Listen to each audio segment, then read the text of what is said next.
प्रिय दर्शकों, आज हम एक विशेष कथा का श्रवण कराने जा रहे हैं जिसमें भगवान श्री कृष्ण ने हमें यह बताया है कि अपनी पत्नी को किन लोगों के साथ कभी भी अकेला नहीं छोड़ना चाहिए। कलयुग का समय चल रहा है और दुनिया तेजी से बदल रही है। नैतिकता, न्याय और सच्चाई कहीं खोती जा रही है और हर तरफ स्वार्थ, अहंकार और छल का बोलबाला है। इसी समय में एक गांव में एक औरत और मर्द की कहानी पनप रही थी जो इस युग के संघर्षों का प्रतीक बन गई। यह कथा न केवल धार्मिक दृष्टिकोण से महत्वपूर्ण है बल्कि जीवन के महत्वपूर्ण सिद्धांतों को भी उजागर करती है। तो नमस्कार प्रिय दर्शकों, आप सबका स्वागत है अपने YouTube चैनल दिव्य ज्ञान पर। अगर आप इस तरह का कथा सुनना चाहते तो इस चैनल को सब्सक्राइब जरूर कर लें और बेल आइकन को भी दबा लें ताकि सबसे पहले नोटिफिकेशन आप तक जाए। तो प्रिय दर्शकों, चलिए कथा को आरंभ करते हैं। इस महत्वपूर्ण कथा को विस्तार से सुनते हैं। एक बार ब्रह्मा के पुत्र नारद मुनि, जो हमेशा भगवान श्री कृष्ण की भक्ति में लीन रहते थे, एक गंभीर प्रश्न लेकर भगवान श्री कृष्ण के पास पहुंचे। नारद मुनि ने भगवान से कहा, हे प्रभु, मेरे मन में एक गहरा प्रश्न उठ रहा है और मैं आपके श्री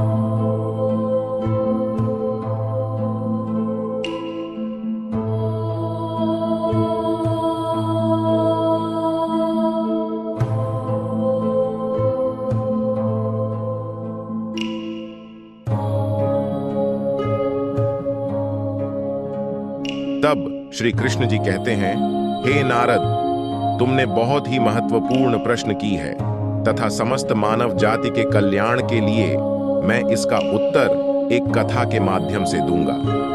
हे नारद मुनि, एक समय की बात है। एक नगर में एक धनी सेठ रहता था जिसका नाम था हरिदास। उसका घर बहुत ही विशाल और सुंदर था और उसकी पत्नी, जो बहुत ही रूपवती और गुणी थी, पूरे नगर में प्रसिद्ध थी। उनकी पत्नी का नाम था सुमति। हरिदास और सुमति का जीवन सुखमय था और उनके घर के आंगन में एक विशाल पीपल का पेड़ था जिस पर एक वृद्ध चिड़िया ने अपना घर बना रखा था। सेठ और उसकी पत्नी उस चिड़िया की बहुत देखभाल करते थे और उसे रोज भोजन देते थे। एक दिन वृद्ध चिड़िया ने सेठ से कहा, हे सेठ, मैं तुम्हें एक महत्वपूर्ण बात बताना चाहती हूँ। तुम्हें अपनी पत्नी को कभी भी इन 3 लोगों के साथ अकेला नहीं छोड़ना चाहिए। सेठ हरिदास ने आश्चर्यचकित होकर पूछा, चिड़िया, तुम ऐसा क्यों कह रही हो? क्या तुम्हें कुछ संदेह है? तब चिड़िया ने कहा, मैं तुम्हें एक कहानी के माध्यम से समझाऊंगी तथा हे सेठ, इस कहानी को पूरा जरूर सुनना। तब वृद्ध चिड़िया ने कहानी को कहना आरंभ कर देती है। सुनो, एक राज्य में राजा देव सिंह नामक एक राजकुमार था। राजा देव सिंह एक समय बहुत ही पराक्रमी और न्यायप्रिय राजा था। उसकी पत्नी रानी सविता गर्भवती थी। राजा देव सिंह एक दिन जंगल में भ्रमण पर गया, जहां उसकी मुलाकात एक साधु संत से हुई। राजा ने साधु से पूछा, हे साधु महाराज, मेरी रानी गर्भवती है, कृपया बताइए कि हमारी संतान पुत्र होगा या पुत्री? साधु ने कहा, हे राजन, मैं यह नहीं कह सकता कि तुम्हारी रानी के गर्भ से पुत्र होगा या पुत्री, लेकिन अगर पुत्री का जन्म होता है तो तुम्हारे राज्य और परिवार की स्थिति खराब हो जाएगी तथा आपका राज्य संकट में होगा। राजा देव सिंह इस उत्तर से बहुत चिंतित और निराश हो गया। उसने सोचा कि अगर रानी ने पुत्री को जन्म दिया तो उसे और उसकी बेटी को नष्ट कर देना चाहिए। राजा ने घर लौटकर रानी से कहा, अगर तुम पुत्री को जन्म देती हो तो तुम और तुम्हारी बेटी को मरवा दूंगा। रानी, जो राजा के क्रूर फैसले को जानती थी, रानी भगवान से प्रार्थना करने लगी कि उसकी संतान पुत्र हो। भगवान की कृपा से रानी ने पुत्र को जन्म दिया, जिससे राजा बहुत खुश हुआ। लेकिन जब रानी ने फिर से गर्भधारण किया और पुत्री को जन्म दिया तो रानी ने चिंता जताई कि राजा के आदेशानुसार उसकी बेटी को मारना पड़ेगा। रानी ने एक दाई से मदद मांगी। दाई ने वादा किया कि वह बेटी को मारने के बजाय उसे पाल लेगी और लोगों को बताएगी कि बच्ची को राजा के आदेशानुसार मार दिया गया है। दाई ने बच्ची को अपने घर ले लिया और उसे अपनी भतीजी बताकर पाला। समय बीतते गया और राजकुमारी युवती बन गई। एक दिन राजा देव सिंह ने युवती को देखा और उसकी सुंदरता से मोहित हो गया। राजा ने अपने मंत्री से कहा कि वह युवती से विवाह करना चाहता है। मंत्री ने युवती के घर जाकर प्रस्ताव भेजा, लेकिन दाई ने इनकार कर दिया, यह कहकर कि युवती राजा के योग्य नहीं है। राजा ने गुस्से में आकर दाई को दरबार में बुलाया और उसकी पीठाई की। दाई ने सच्चाई उजागर की कि युवती राजा की अपनी बेटी है, जिसे उसने अपनी भतीजी बताकर पाला था। राजा ने दाई को दंड देने की बजाय अपने बेटे को आदेश दिया कि वह अपनी बहन को जंगल में ले जाए और उसकी हत्या करे। राजकुमार अपनी बहन से बेहद प्रेम करता था, लेकिन वह राजा के आदेश का पालन करने के लिए विवश था। उसने राजकुमारी को घने जंगल के किनारे पर छोड़ दिया और भारी मन से वापस लौट आया।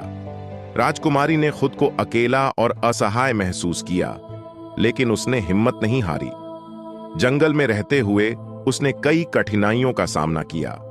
पहले उसे खाने के लिए फल फूल और पानी खोजने में कठिनाई हुई, लेकिन धीरे धीरे उसने जंगल के जीवन के साथ तालमेल बैठाना सीख लिया। रात के समय जंगली जानवरों से खुद को बचाने के लिए वह पेड़ों की ऊंची शाखाओं पर सोती और दिन के समय वह जंगल के झरने से पानी पीती और जंगली फलों से अपना पेट भरती। कुछ समय बाद जंगल में रहने वाले एक वृद्ध साधु ने राजकुमारी को देखा। साधु ने उसकी मदद की और उसे अपनी कुटिया में ले गया। साधु ने राजकुमारी को ध्यान और आत्मरक्षा की शिक्षा दी, जिससे वह और अधिक सशक्त हो गई। साधु ने राजकुमारी को यह भी सिखाया कि जीवन की कठिनाइयों को कैसे सहन किया जाए और उनका सामना कैसे किया जाए। एक दिन पड़ोसी राज्य का राजकुमार उस जंगल से गुजर रहा था। उसने जंगल में राजकुमारी को देखा और उसकी वीरता और साहस से प्रभावित हुआ। राजकुमार ने उससे बातचीत की और उसकी पूरी कहानी सुनी। उसकी सादगी और साहस से राजकुमार का हृदय जीत लिया और उसने राजकुमारी से विवाह का प्रस्ताव रखा। राजा साहसी, न्यायप्रिय और अपने राज्य का कल्याण करने वाला शासक था। उसने आर्या से वादा किया कि यदि वह विवाह का प्रस्ताव स्वीकार करती है तो वे दोनों मिलकर एक आदर्श राज्य का निर्माण करेंगे। राजकुमारी आर्या ने प्रस्ताव पर गंभीरता से विचार किया।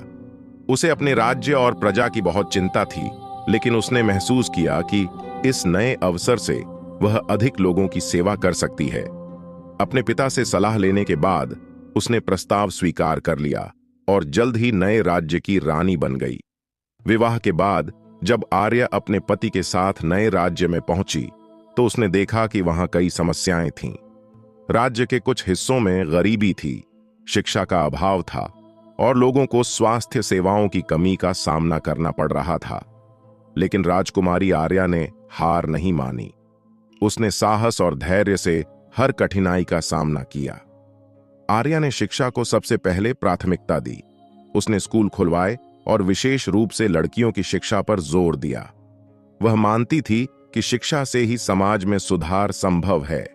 उसने किसानों को बेहतर खेती की तकनीकें सिखाईं, जिससे उनकी फसलें अच्छी हो सकें और राज्य की अर्थव्यवस्था मजबूत हो। साथ ही उसने स्वास्थ्य सेवाओं का विस्तार किया और हर गांव में अस्पताल खुलवाए ताकि हर व्यक्ति को उचित चिकित्सा सुविधा मिल सके। राजकुमारी आर्या ने अपने राज्य की प्रजा की सेवा में कोई कसर नहीं छोड़ी। उसकी दयालुता, न्यायप्रियता और कड़ी मेहनत ने पूरे राज्य में उसे प्रिय बना दिया। धीरे धीरे राज्य में खुशहाली लौट आई और लोग उसे अपनी प्रेरणा मानने लगे। राजकुमारी आर्या का जीवन इस बात का उदाहरण बन गया कि कैसे कठिनाइयों का सामना साहस, धैर्य और कड़ी मेहनत से किया जा सकता है। वह न केवल एक रानी बल्कि एक ऐसी रानी बनी जिसने अपने राज्य और प्रजा के लिए अपना जीवन समर्पित कर दिया। श्री कृष्ण ने नारद से कहा, हे नारद, यह कथा हमें सिखाती है कि किसी भी स्त्री को कभी भी ऐसे लोगों के साथ अकेला नहीं छोड़ना चाहिए जिनके इरादे स्पष्ट न हों। यह सच्चाई हमें जीवन में हमेशा याद रखनी चाहिए। नारद मुनि ने श्री कृष्ण का धन्यवाद किया और कहा, प्रभु, आपकी इस कथा ने मेरे प्रश्न का समाधान कर दिया है। मैं समझ गया हूं कि पत्नी को किन लोगों के साथ कभी भी अकेला नहीं छोड़ना चाहिए। प्रिय दर्शकों, इस कथा से हमें यह शिक्षा मिलती है कि जीवन में हमें सावधान रहना चाहिए और कभी भी अपने प्रियजनों को उन लोगों के साथ अकेला नहीं छोड़ना चाहिए जिनके इरादे हमें स्पष्ट नहीं हैं। भगवान श्री कृष्ण की यह कथा हमें सिखाती है कि जीवन में सुरक्षा और सतर्कता कितनी महत्वपूर्ण है। तो प्रिय मित्रों, अगर यह कथा थोड़ा भी आपको पसंद आया हो तो इस वीडियो को लाइक करके चैनल को सब्सक्राइब कर ले ताकि ऐसे ही वीडियो अब तक आती रहे। तो धन्यवाद मित्रों। जय श्री कृष्णा। राधे राधे। फिर मिलते किसी और वीडियो में।